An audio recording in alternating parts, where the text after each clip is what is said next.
Today we are going to talk about something very interesting, but a common experience of almost all survivors of narcissistic abuse. Crazy shopping experience with a narcissist. Shopping is one of the basic needs in these times. You go out, you enjoy stuff, you buy stuff, come home, that's it. That is how it goes for normal people. But when you are with a narcissist, it's a roller coaster. It's a ride with high highs, low lows, and you're hyper vigilant, walking on eggshells and looking at the cost of everything that you buy, questioning yourself, do I need this? Do we really need this? What will he say? What will she say? You're thinking more about what they will say and how they will perceive the product or the thing you're trying to buy than what you want to do. Let's talk about this further in today's episode. Hi, I am Danish, a narcissistic abuse recovery professional. Welcome to my channel. Thank you so much for tuning in. If today's topic sounds interesting to you, please make sure to subscribe before we begin, because as I always say and request, your subscription to this channel helps in spreading awareness about narcissistic abuse. Look, every experience with a narcissist is a stressful one. Emotional, physical, any indulgence is nothing but an adversity. Why would they leave shopping alone? They will on purpose go to shopping with you. First, it starts with leaving. They will create a rush. Everything has to be done very quickly. You have to get ready. There is no enjoyment. And they will scrutinize everything that is on the list. And then that is the first phase of that interrogation. Why do we need this? Why are we buying this? We just got it last month. Why do you need it now? They will put everything they need quite freely in it. There is nobody asking them, oh, that's too expensive. Oh, that's too much, this, that, and the other. But when it comes to you, why is it there? Why do we need it? Come on, cut it off. When you finally somehow make it through that first phase of interrogation and get to the car, that then begins the torture, because I always say, getting into a car with a narcissist is like getting into a torture chamber. Anything insignificant can trigger them into raging. Maybe you changed the song and all of a sudden you are the most controlling person. You are pathetic, you are ridiculous, you don't respect their choices, and they might then start speeding, rash driving. It's so bizarre, crazy. There is some kind of tension in that car when you're sitting and they're driving. You don't know when they're going to yell at a driver driving next to them, when they are going to curse. It's just so painful, and there is no excitement whatsoever. I can tell you that because that is what I have experienced with my father. When the car torture phase ends, somehow you say, finally I will get some space here in the shopping complex. I'll just escape into a corner and then let them do what they are doing. Okay. For a couple of minutes, they might go and buy what they want to. Nobody's telling them why do you need it, but they have to keep an eye on you because they are extremely controlling and they have to micromanage everything. To every shelf you go, they will read the label, they will read the price, and then the third phase of this interrogation, second being the car one. Why do we need this? Why this brand? What's going on with you? What's wrong with you? And then they'll creep up to you like you are walking, you don't know who is behind, and suddenly you'll hear the voice, and that'll give you a jolt, a massive shock. You might try to escape, you might try to just find a way out, but they will follow you like a hawk. They will go where you will go, because it's not about buying things, it's about control, it's about trying to know what you're doing and if you're cheating on them. I'll talk about that in a minute as well.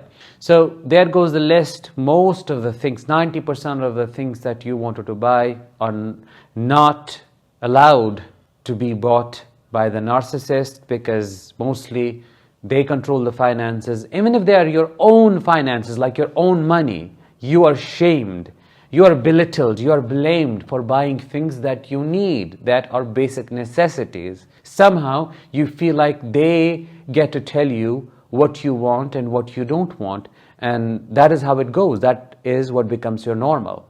Then comes the interrogation phase number 4, where they blame you for cheating, where they blame you for looking at other people in different ways with different ulterior motives and bad intentions, when you can swear on your life, on your kids, on everything, and say, I don't think that way. I was not looking at that person with that intention.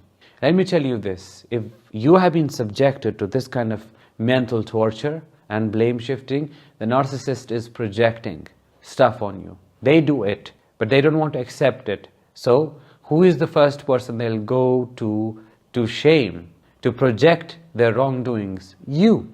A different version of this torture may look like this. You enter the shopping complex, the mall, and all of a sudden, narcissist is gone. They are not picking up their call. You don't know where they are, what's going on, what's happening, who they are with. And naturally, the thing comes to the mind from your referential experiences of the past. You know, they are trying to probably have a quickie, excuse my words. They are trying to do something unacceptable, that is a betrayal. They're cheating on you. They are trying to acquire other sources of supply, and you are being cheated on. You are convinced in that, in seeing it that way. But when you find a narcissist and you ask them, where have you been? Like, I was looking for you. What were you doing? Somehow it's made about you, that it's your fault. How could you ask them? They will gaslight you and say, I was there. What are you talking about? It's your fault. You need to wear eyeglasses. I was just standing next to you. I don't remember escaping. I don't remember going anywhere. I was there all the time. And that might trigger chaos. That might trigger panic. You might start questioning yourself. You might say, what's wrong with me? What's going on? Which then can lead to an anxiety attack. And that is what next phase of interrogation is all about. They will abandon you. All of a sudden something goes wrong. You say something wrong. You buy the wrong thing. You do what they don't want you to do. You go to the wrong shelf. You spend a couple of extra minutes trying to check through certain things. There you have given them a big narcissistic injury. They will leave you in the middle of nowhere. They won't care about your struggle. They won't care if you need help. They won't care about anything at all. They won't care about your respect. You know, when you're in public, you're supposed to respect your partner, maintain basic human decency. You know, that behavior is expected from you. But no, sometimes they lose it. They are not able to uphold that image in public, and they become quite aggressive. They will either verbally abuse, harass you and then leave, or just abandon you. Like right in front of everybody. Everybody watches it, and you feel really, really assaulted and embarrassed. In conclusion, shopping with a narcissist is nothing less than a ride to hell. You are left berated, betrayed, tortured, and punished. If this has been your experience, I'm so sorry, and I'm sending you a lot of feeling.